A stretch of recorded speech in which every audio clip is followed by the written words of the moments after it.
Hi friends, अगर आप हमारे वीडियो को सबसे पहले देखना चाहते हैं तो अभी हमारे चैनल को सब्सक्राइब करें और बेल आइकन दबाएं। बीजेपी डरी हुई है, इसीलिए सीबीआई के जरिए माया अखिलेश से लेकर अपने हर विरोधी को निशाना बना रही है ममता। पश्चिम बंगाल की मुख्यमंत्री ममता बनर्जी ने विपक्षियों पर हो रही सरकारी एजेंसियों की धरपकड़ को लेकर मोदी सरकार पर करारा प्रहार किया है।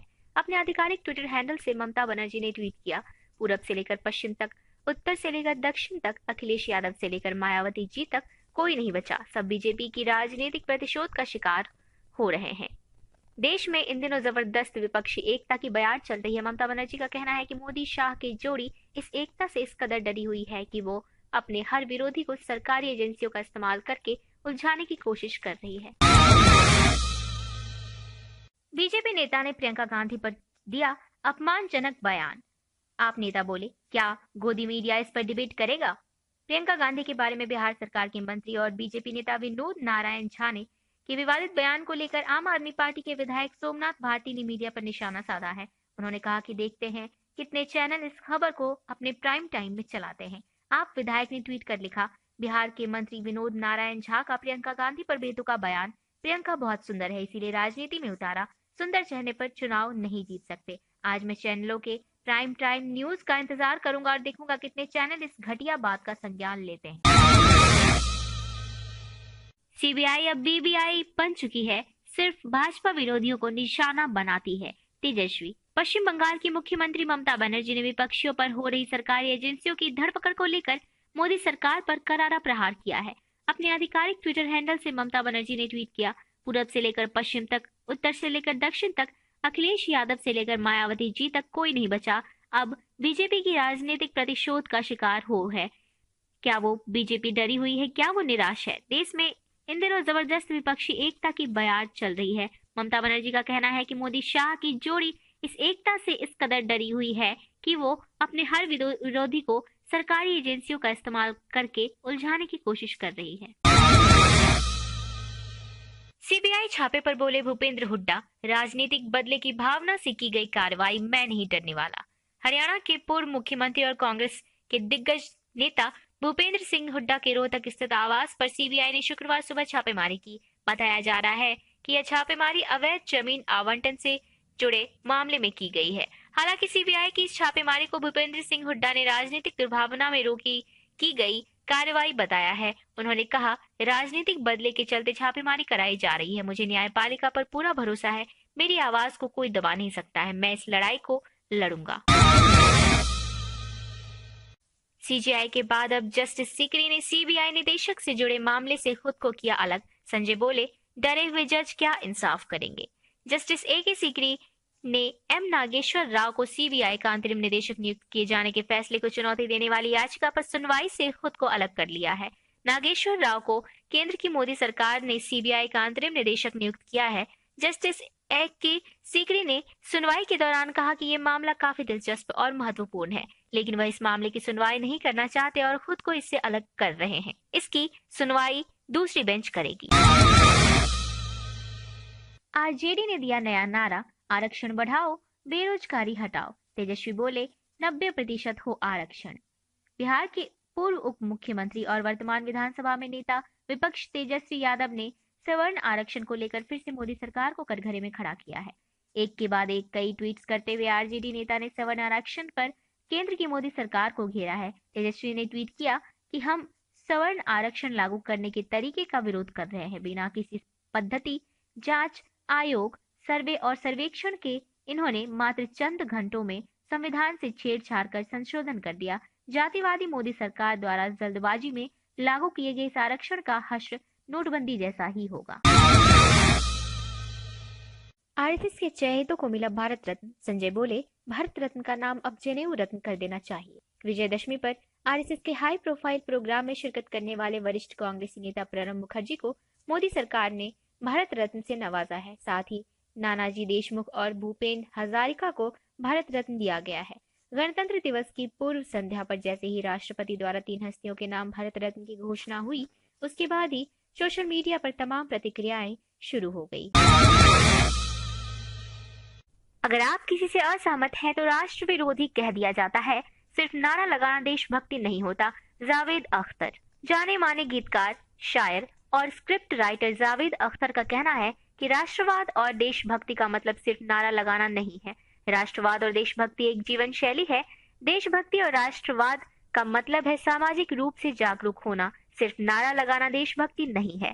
कार्यक्रम में बोलते हुए पद्म भूषण और पद्मश्री जावेद अख्तर कहते हैं कि आज हमने सामाजिक जिम्मेदारी और असली राष्ट्रवाद को बहुत पीछे छोड़ दिया है। आज हिंदुस्तान दो भागों में बटा हुआ है, राष्ट्रवादियों और राष्ट्र विरोधियों के बीच। अगर आप किसी बात पर सामने वाले से असहमति रखते हैं तो आप राष्ट्र विरोधी हैं।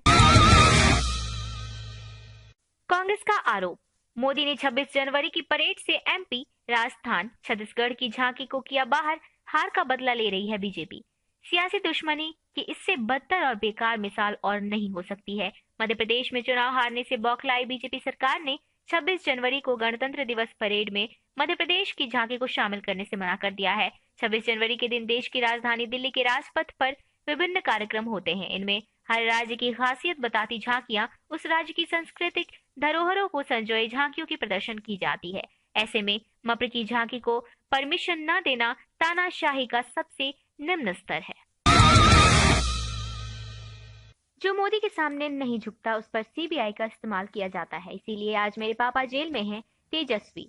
पश्चिम बंगाल की मुख्यमंत्री ममता बनर्जी ने विपक्षियों पर हो रही सरकारी एजेंसियों की धरपकड़ को लेकर मोदी सरकार पर करारा प्रहार किया है। अपने आधिकारिक ट्विटर हैंडल से ममता बनर्जी ने ट्वीट किया, पूरब से लेकर पश्चिम तक, उत्तर से लेकर दक्षिण तक, अखिलेश यादव से लेकर मायावती जी तक कोई नहीं बचा। सब बीजेपी की राजनीतिक प्रतिशोध का शिकार हो रहा है। क्या वो बीजेपी डरी हुई है? क्या वो निराश है? प्रियंका गांधी पर बीजेपी नेता ने दिया विवादित बयान। कांग्रेस बोली, भाजपा हार के डर से बौखला गई है। प्रियंका गांधी के बारे में बिहार सरकार के मंत्री और बीजेपी नेता विनोद नारायण झा के विवादित बयान को लेकर कांग्रेस ने बीजेपी पर निशाना साधा है। कांग्रेस का कहना है कि बीजेपी नेता का बयान सत्तारूढ़ पार्टी की बौखलाहट और महिला विरोधी सोच को दर्शाता है। कांग्रेस की राष्ट्रीय प्रवक्ता प्रियंका चतुर्वेदी ने मीडिया से बात करते हुए कहा, बिहार सरकार में मंत्री और बीजेपी के वरिष्ठ नेता होने के बावजूद विनोद नारायण झा ने जो बयान दिया है वो बीजेपी की महिला विरोधी सोच का एक और उदाहरण है। फिर सीएम योगी ने अखिलेश के काम का काटा फीता। अखिलेश की एक्वा लाइन मेट्रो को अपना बताया। उत्तर प्रदेश के मुख्यमंत्री योगी आदित्यनाथ ने शुक्रवार को नोएडा ग्रेटर नोएडा मेट्रो की एक्वा लाइन का उद्घाटन किया। इसके साथ ही सीएम योगी यहाँ कई विकास कार्यों का शिलान्यास भी करेंगे। लेकिन एक बार फिर योगी का मेट्रो का फीता काटना विवादों में घिर गया है।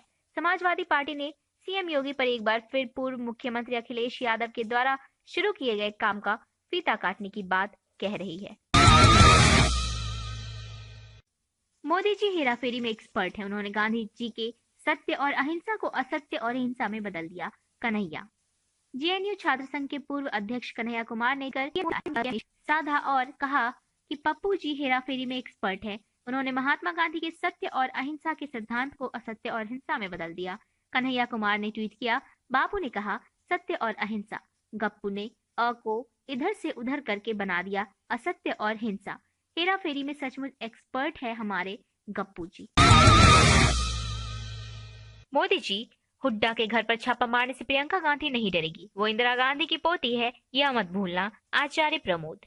हरियाणा के पूर्व मुख्यमंत्री और कांग्रेस के दिग्गज नेता भूपेंद्र सिंह हुड्डा ने के रोहतक स्थित आवास पर सीबीआई ने शुक्रवार सुबह छापेमारी की। इस छापेमारी को कांग्रेस को डराने की साजिश बताया जा रहा है।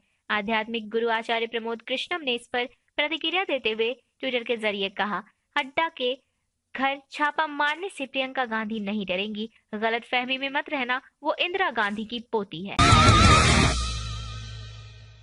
राहुल गांधी कैमरामैन को सहारा देते हैं तो मोदी पुलिसकर्मी के गिरने पर भी भाषण नहीं रोकते। कांग्रेस अध्यक्ष राहुल गांधी का एक वीडियो सोशल मीडिया पर खूब वायरल हो रहा है। इस वीडियो को शेयर करते हुए यूजर उनकी जमकर तारीफ कर रहे हैं। दरअसल इस वीडियो में राहुल गांधी एक गिरते हुए कैमरामैन को सहारा देते हुए नजर आ रहे हैं। ये वीडियो भुवनेश्वर एयरपोर्ट की है, जहां राहुल गांधी के साथ स्थानीय नेता, सुरक्षा कर्मी और कुछ पत्रकार भी मौजूद हैं। राहुल गांधी अपने सहयोगियों के साथ कुछ बातचीत कर रहे होते हैं, तभी अचानक तस्वीर ले रहे कैमरामैन का पैर फिसलता है और वह सीधे 3 फुट नीचे लुढ़क जाता है। कैमरामैन को गिरता हुआ देख राहुल गांधी उसकी तरफ दौड़ते हैं और आगे बढ़कर उसे सहारा देते हैं। राहुल गांधी ने पेश की इंसानियत की बेहतरीन नजीर अचानक गिरे कैमरामैन को उठाकर दिया सहारा। सियासत ऐसी शय है जिसमें उतरने वाले इंसान में भावनाएं शून्य हो जाती हैं। वो अपने स्वार्थ के लिए अपने रिश्तेदारों, भाई बंधुओं से भी बैर कर लेता है। पर सियासत की असंवेदनशील दुनिया से जब ऐसे खूबसूरत पल देखने को मिलते हैं तो दिल को खुशी होती है। आप भी देखिए, भुवनेश्वर एयरपोर्ट की कांग्रेस अध्यक्ष राहुल गांधी एयरपोर्ट के बाहर मौजूद है। उनके साथ मौजूद है स्थानीय नेता राहुल गांधी के सुरक्षा कर्मी और कुछ पत्रकार, जहां राहुल गांधी ने एक लुढ़कते हुए कैमरामैन को सहारा दिया। शिवसेना का मोदी पर तंज। राहुल गांधी एक अच्छे नेता हैं। उन्होंने कभी जनता से झूठे वादे नहीं किए। केंद्र और महाराष्ट्र में बीजेपी की सहयोगी शिवसेना इन दिनों कांग्रेस पर मेहरबान है। जैसे ही बीजेपी राहुल गांधी और प्रियंका गांधी की आलोचना करती है, तपाक से शिवसेना दोनों की तारीफ की पुल बांध देते हैं। अब शिवसेना राहुल गांधी की प्रशंसा की है। कलर्स मराठी पर बोलते हुए वरिष्ठ शिवसेना नेता संजय राउत ने कहा कि मैं नेता के तौर पर राहुल गांधी को पसंद करता हूं और मैं ये पहली बार नहीं कह रहा हूं, मैंने ये पहले भी कहा है। उन्होंने कभी जनता से झूठे वादे नहीं किए। सवर्ण आरक्षण पर बोले जस्टिस चेलमलेश्वर, संविधान में आर्थिक रूप से आरक्षण देने का प्रावधान नहीं। संसद से पास होने के बाद एक के बाद एक कई राज्यों में लागू हो रहे सवर्ण आरक्षण पर सुप्रीम कोर्ट के रिटायर्ड जज जस्टिस जे चेलमेश्वर ने अपनी राय रखी है। जस्टिस चेलमेश्वर ने संविधान का हवाला देते हुए कहा कि संविधान में केवल सामाजिक और शैक्षणिक रूप से पिछड़े तबकों के लिए आरक्षण का इंतजाम है, न कि आर्थिक रूप से पिछड़े के लिए। माइंड द न्यूज रूम की रिपोर्ट। Thank you for watching our video. अगर आपको हमारी वीडियो पसंद आई हो तो इसे लाइक जरूर करें और हमारे चैनल को सब्सक्राइब करना ना भूलें।